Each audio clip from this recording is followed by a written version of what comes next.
Middle east में जारी संघर्ष अब एक नए और खतरनाक मोर्चे पर पहुंच गया है।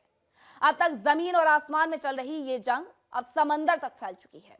समंदर से भीषण जंग की तस्वीरों ने दुनिया को हैरानी में डाल दिया है। दोनों देश एक दूसरे के जहाजों को निशाना बनाने का दावा कर रहे हैं। हालात से इतना तय है कि जंग की आंच अब समुद्र की लहरों तक पहुंच चुकी है।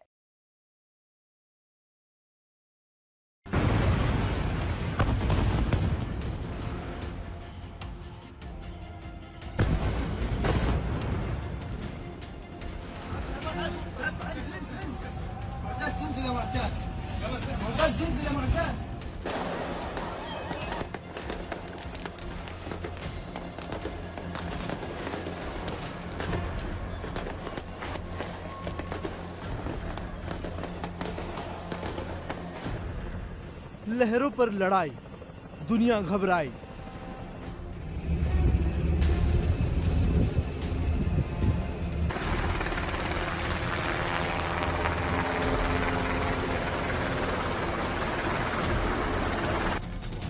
पानी में आग, बढ़ा वैश्विक खौफ।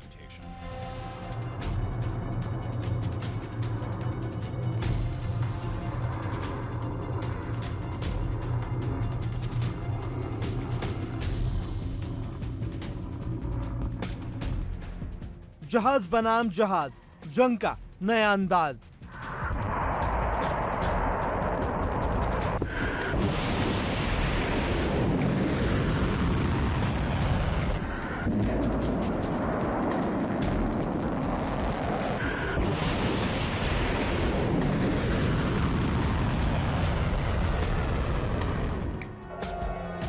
मिडिल ईस्ट में युद्ध का दायरा लगातार बढ़ता जा रहा है।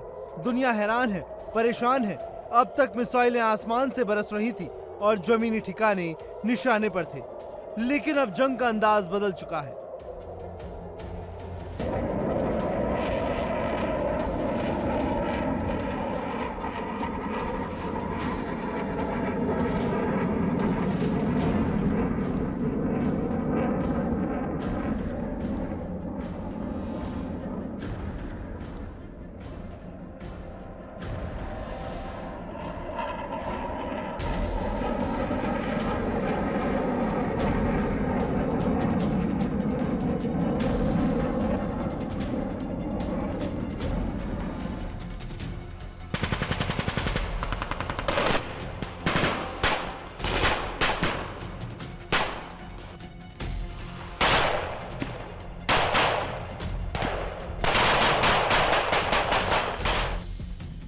अब यह टकराव समंदर की गहराई तक पहुंच चुका है।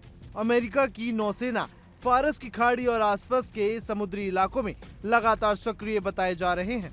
रिपोर्ट्स की माने तो अमेरिकी युद्धपोत और पनडुब्बियां ईरान के नौसैनिक ढांचे को निशाना बना रही है।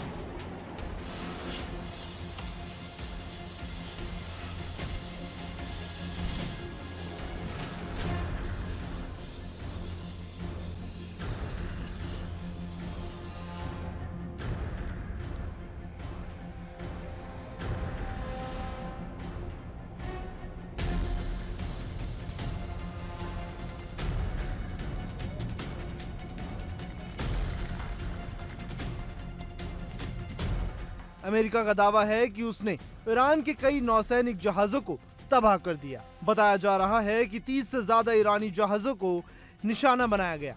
अमेरिका ने यह भी दावा किया कि ईरान के ड्रोन कैरियर शाहिद बघेरी को भारी नुकसान पहुंचाया गया है।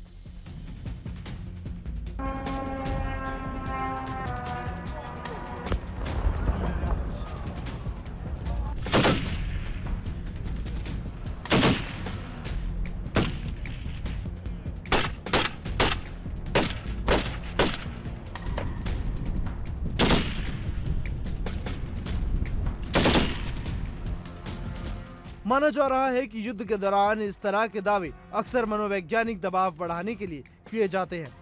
इस हमले में करीब 80 ईरानी नाविकों की मौत होने की खबर है। हालांकि 30 से ज्यादा लोगों को श्रीलंका की नौसेना ने बचा लिया। समुद्र में हुए इस हमले ने संघर्ष को और भी ज्यादा खतरनाक बना दिया है।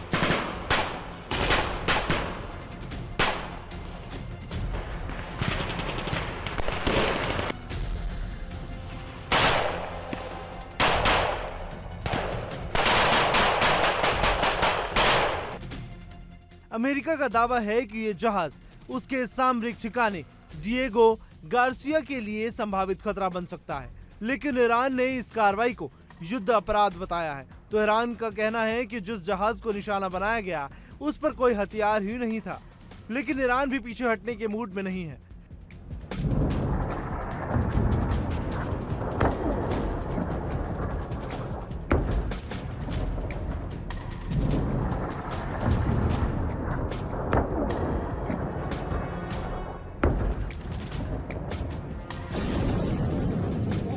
अल्लाहु अकबर, अल्लाहु अकबर, अल्लाहु अकबर, अल्लाहु अकबर, अल्लाहु अकबर।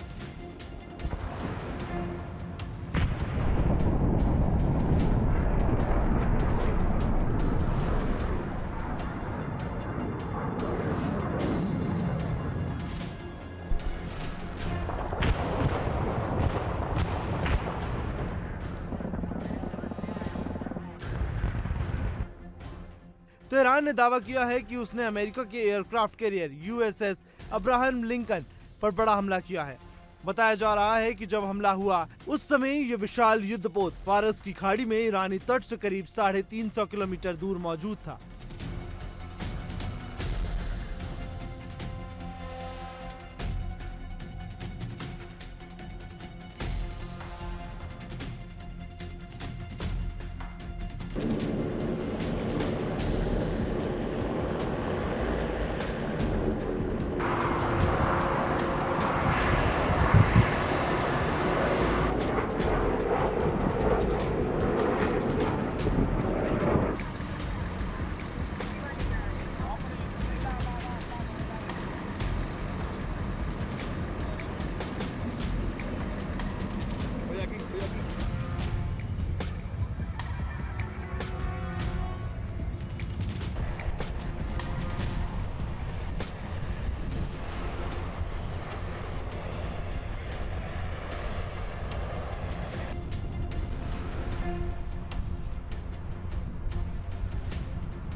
दुनिया के सबसे अहम समुद्री व्यापार मार्ग इसी इलाके से गुजरते हैं। युद्ध का असर वैश्विक अर्थव्यवस्था पर भी पड़ने लगा है।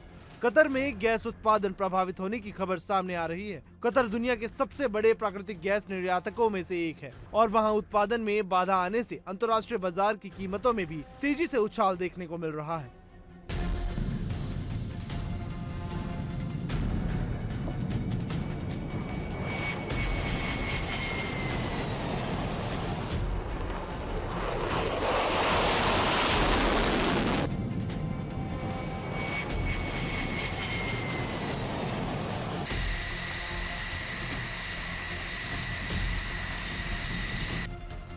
कुल मिलाकर मिडिल ईस्ट में जारी संघर्ष अब सिर्फ क्षेत्रीय युद्ध नहीं रह गया। एक तरफ अमेरिका और इजराइल है तो दूसरी तरफ ईरान के साथ कई बड़े देश। ऐसे में इस युद्ध में किम जोंग उन की चेतावनी सिर्फ बयान तक सीमित नहीं रहती और नॉर्थ कोरिया किसी भी रूप से इस संघर्ष में सक्रिय होता है तो जंग और भी ज्यादा आक्रामक और खतरनाक मोड़ ले सकती है।